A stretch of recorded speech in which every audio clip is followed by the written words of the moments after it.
केंद्र सरकार ने नोटबंदी के फैसले को सुप्रीम कोर्ट ने सही ठहराया है। 5 जजों की संविधान पीठ ने सोमवार को यह फैसला सुनाया।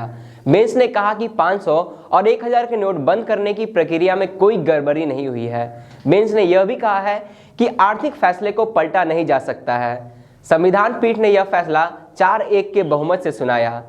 आइए इस खबर के बारे में जानते हैं। नमस्कार, आप देख रहे हैं प्राइम लाइव और मैं हूं आकाश। केंद्र सरकार ने साल 2016 में 8 नवंबर की शाम एकाएक 500 और 1000 रुपए के नोटों को बंद कर दिया था।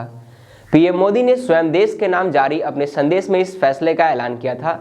इसके बाद कई हफ्तों तक देश भर में बैंकों और एटीएम के सामने पुराने नोट बदलकर नए नोट हासिल करने वालों की लंबी कतारें देखने को मिली थी।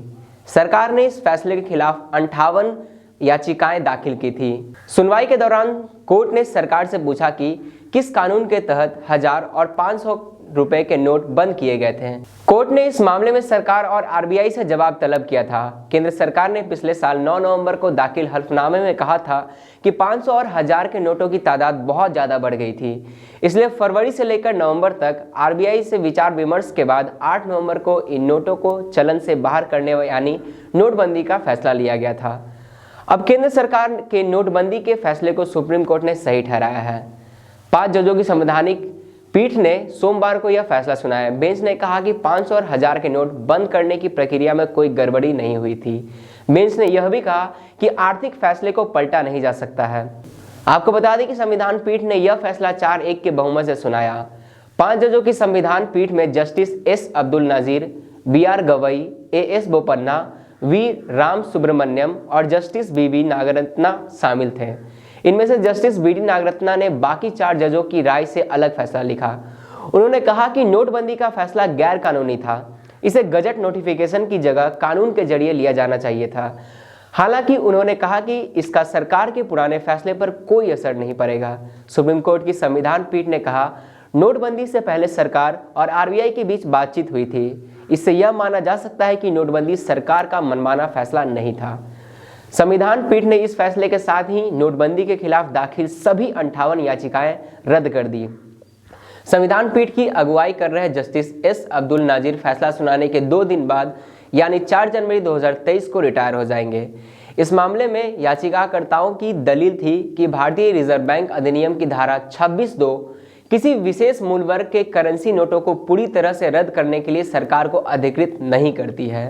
धारा 26(2) केंद्र को एक खास सीरीज के करेंसी नोटों को रद्द करने का अधिकार देती है, न कि संपूर्ण करेंसी नोटों को। सुप्रीम कोर्ट में सरकार ने नोटबंदी के फैसले का बचाव करते हुए कहा था कि यह जाली करेंसी, टेरर फंडिंग, काले धन और कर चोरी जैसे समस्याओं से निपटने की प्लानिंग का हिस्सा और असरदार तरीका था। यह इकोनॉमिक पॉलिसीज में बदलाव से जुड़ी सीरीज का सबसे बड़ा कदम था। केंद्र ने यह भी कहा कि नोटबंदी का फैसला रिजर्व बैंक के केंद्रीय निदेशक मंडल की सिफारिश पर लिया गया था। केंद्र ने अपने जवाब में यह भी कहा कि नोटबंदी से नकली नोटों में कमी, डिजिटल लेन देन में बढ़ोतरी, बेहिसाब आय का पता लगाने जैसी कई लाभ हुए हैं। अकेले अक्टूबर 2022 में 730 करोड़ का डिजिटल ट्रांजैक्शन हुआ, यानी एक महीने में 12 लाख करोड़ रुपए का लेन देन रिकॉर्ड किया गया, जो 2016 में 1.09 लाख ट्रांजैक्शन यानी करीब 6,952 करोड़ रुपए था। आइए आपको इस पूरे मुद्दे को सिलसिलेवार तरीके से बताते हैं।